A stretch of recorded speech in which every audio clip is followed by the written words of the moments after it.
Shalom, salam berkat dari kami untuk pendengar sekalian. Saat ini pendengar akan diberkati dengan program Hari Ini Harinya Tuhan bagian yang ke-8. Sebuah program rohani tentang doktrin Alkitab yang menolong kita untuk semakin tertanam dalam kebenaran firman dan bertumbuh dalam kemuliaan. Bersama hambanya, Pendeta Gilbert Lumwendong, STH.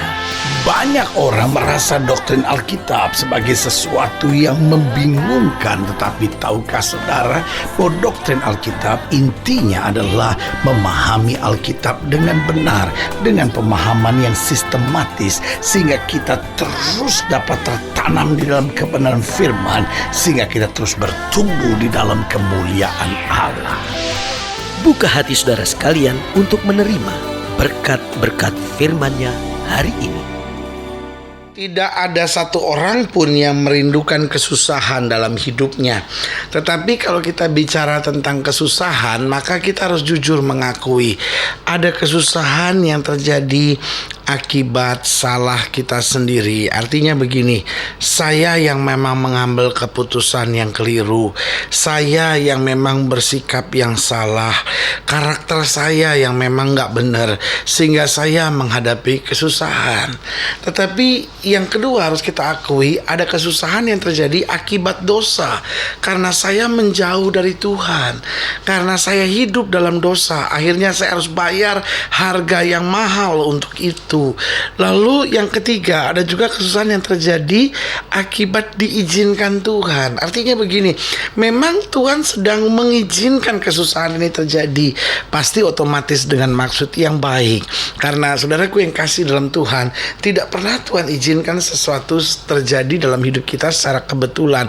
Kalau Tuhan izinkan sesuatu, pasti untuk kebaikan kita.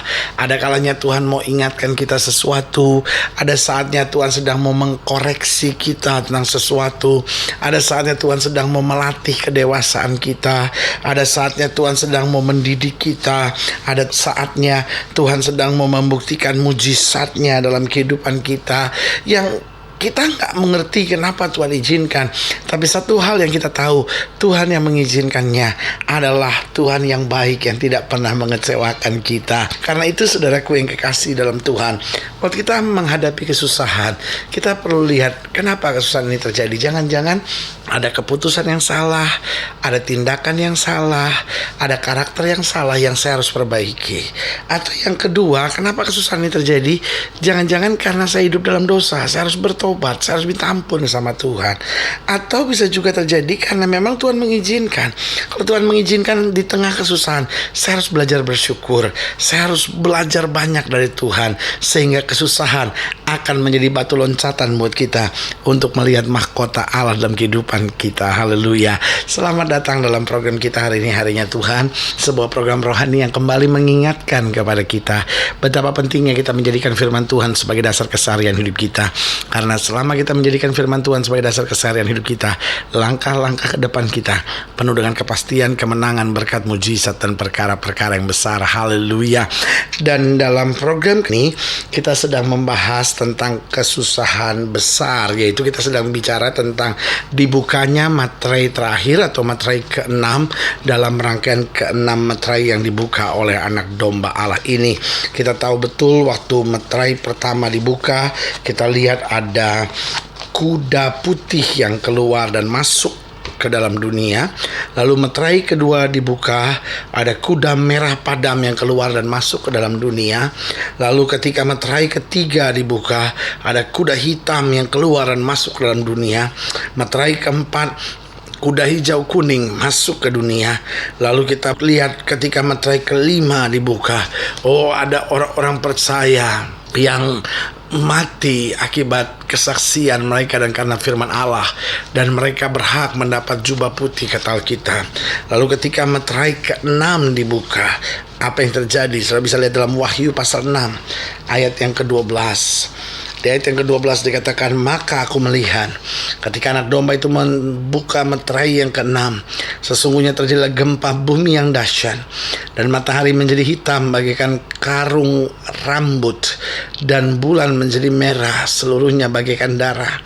dan bintang-bintang di langit berjatuhan ke atas bumi, bagaikan pohon ara menggugurkan buah-buahnya mentah apabila ia digoncang angin yang kencang. Maka menyusutlah langit bagaikan gulungan kitab yang digulung, dan bergeserlah gunung-gunung dan pulau-pulau dari tempatnya, dan raja-raja di bumi dan pembesar-pembesar serta perwira-perwira dan orang-orang kaya serta orang-orang berkuasa dan semua budak serta orang merdeka bersembunyi ke dalam gua-gua dan celah-celah batu karang di gunung.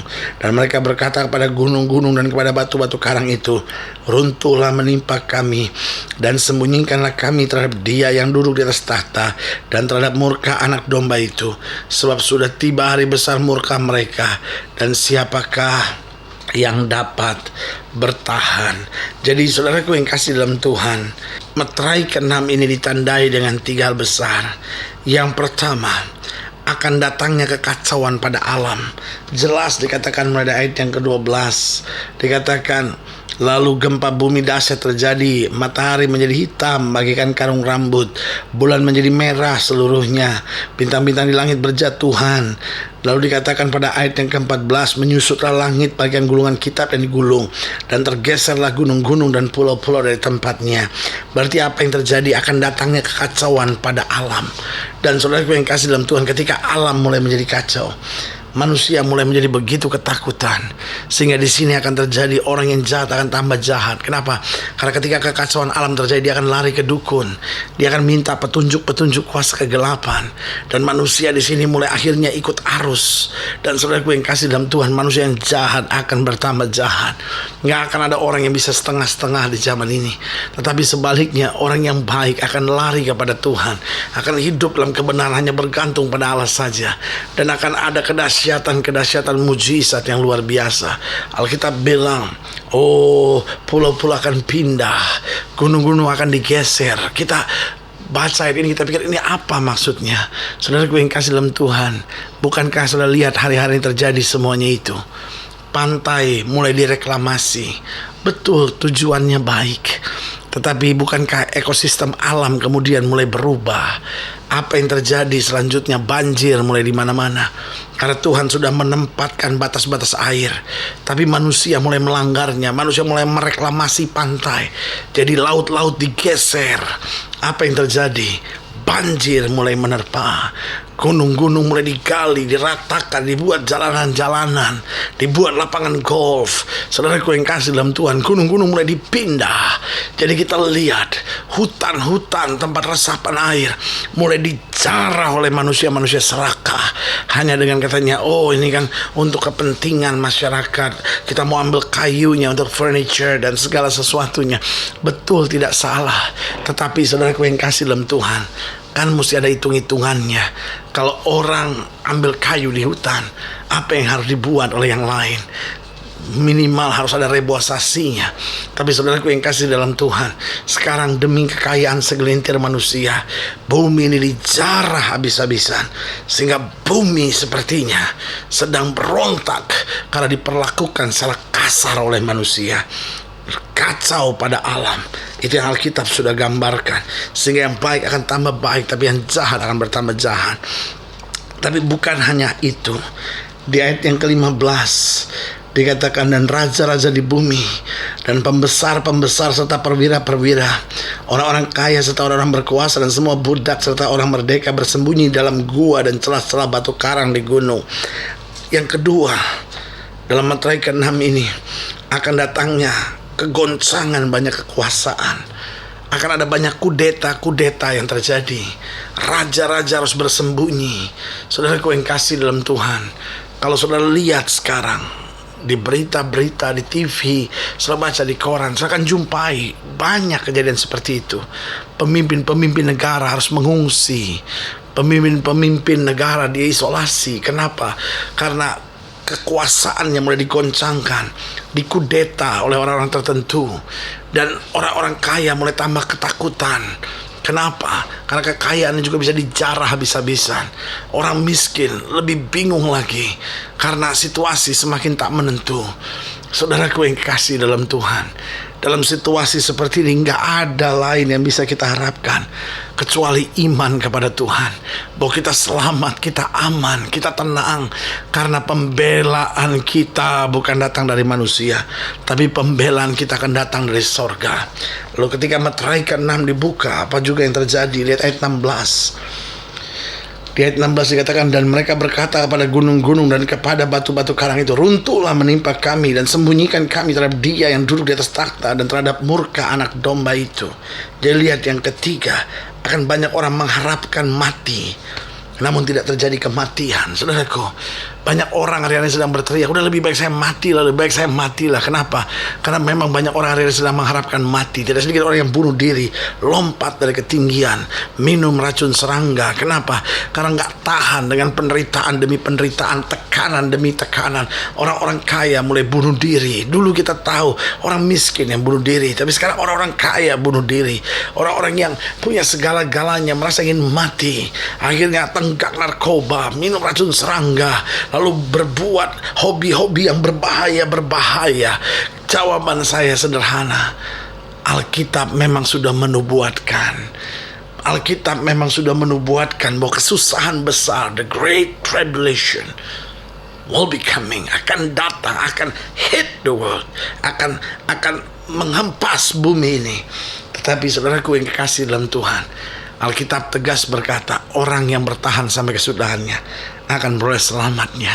Kalau sedang menghadapi tantangan, menghadapi masalah hari-hari ini, bergantung terus sama Yesus, dekat terus sama Tuhan. Dia yang panggil kita dan berkata, mari kamu yang letih lesu dan berbeban berat, aku akan beri kelegaan kepadamu. Hanya orang-orang yang mengandalkan Tuhan yang akan melihat kemuliaan Tuhan luar biasa dinyatakan. Haleluya. Saudaraku yang kasih dalam Tuhan, jika sedang ingin dilayani lebih jauh, hubungi kami melalui telepon, hubungi kami melalui surat, kunjungi website kami. Karena kami ada untuk membawa Bapak Ibu Saudara senantiasa lebih dekat pada Tuhan dan mengalami kasih kuasa mujizat yang luar biasa. Haleluya. Secara khusus melalui program ini kami juga mau berdoa buat setiap saudara yang sakit, setiap saudara yang berbeban berat, karena kita percaya bahwa bagi Allah tidak ada perkara yang mustahil. Saudara-saudara yang ingin didoakan boleh taruh tangan kanan saudara di dada, dan kita akan berdoa sekarang. Bapa, dalam nama Yesus, hamba doa buat yang sakit, hamba doa buat yang berbeban berat, hamba doa buat setiap mereka yang sedang dalam pergumulan, karena hamba percaya bahwa bagi Allah tidak ada perkara yang mustahil. Bapa, hamba berdoa di dalam nama Yesus, Tuhan jamah, Tuhan bangkitkan iman mereka, bahwa mereka melihat mujizat kemenangan, karena kami tahu tidak pernah Tuhan gagal. Tolong kami tetap melekat pada Tuhan, karena di dalam Kristus kami lebih daripada orang-orang yang menang. Di dalam nama Yesus kami berdoa dan kami rebut kemenangan kami. Haleluya. Amin. Saudara yang kasih dalam Tuhan, kita sudah berdoa. Ingat, Allah tidak pernah lalai menepati janjinya.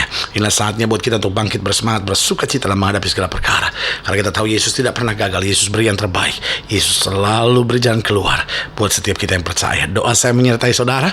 Sampai berjumpa pada program berikut, dan jangan lupa jadikan hari ini harinya Tuhan. Haleluya.